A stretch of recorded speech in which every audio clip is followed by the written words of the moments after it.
सर्वांना नमस्कार. माझे नाव कृष्णा सचिन अडाणे.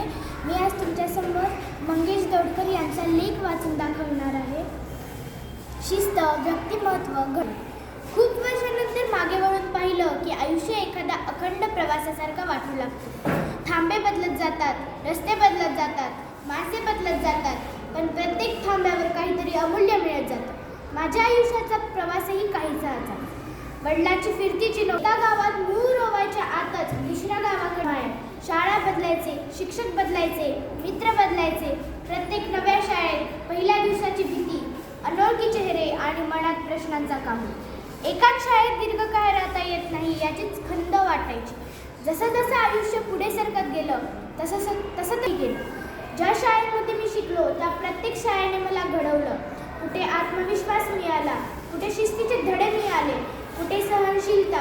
या सगळ्या आठवणीत एक आठवण आजही मनाला स्पर्श करते. जुन्नरमधील शंकरराव विद्यालय आणि चिमटे सर. मी 5वीच्या वर्गात शिकत होतो. आम्हाला मराठी विषयाला चिमटे सर होते. नावाप्रमाणे शब्दाच्या कडावर चिमटा लावणारे, अक्षराच्या वळणावर लक्ष ठेवणारे, शिस्तीचा मापदंड हातात धरून उभे राहणारे. त्यांनी वर्गात प्रवेश केला की शब्दही सरळ उभे राहत नसायचे. त्यांची चालता बोलता आरसा, वहीतल्या चुका दाखवणारी, पण त्यातूनही आधी मनाला आळस हे होणारे. मराठीचा तास माझ्या आवडीचा विषय आणि तरीही सर्वाधिक जखम देणारा. आमच्या वर्गात माझं सुंदर अक्षर मानलं जायचं. ओळी सरळ, मोकळी जागा, नीट. दोष मात्र एकच, तो माझा कायमचा शत्रू.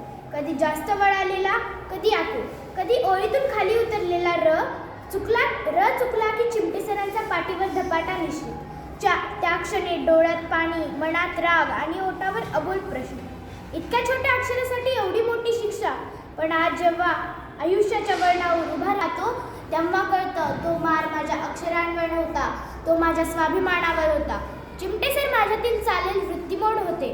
ते मला की सुंदर असणं पुरेसं नसतं, नेमकं असणं गरजेचं असतं. शाळेतून घरी गेलो की वही उघडायचो, एकटाच शांत बसायचो आणि काढायचो. एकदा नाही, दोनदा नाही, तब्बल 100 वेळा. हात दुखायचं, मन थकायचं, पण आता कुठेतरी एक जिद्द जन्मली होती. ती जिद्द म्हणजे माझ्या आयुष्याची पहिली शिस्त होती. तेव्हा फारसं समजत नव्हतं, पण माझ्या व्यक्तिमत्वाची वीट तिथे रचली जात होती. चिमटे सर कधी कौतुक करायचे का? फारसं नाही, पण एकदा फक्त त्यांनी माझ्या वहीतला पाहून मान हलवली होती. न बोलता दिलेलं ते प्रमाणपत्र आजही मनात कोरलेलं आहे.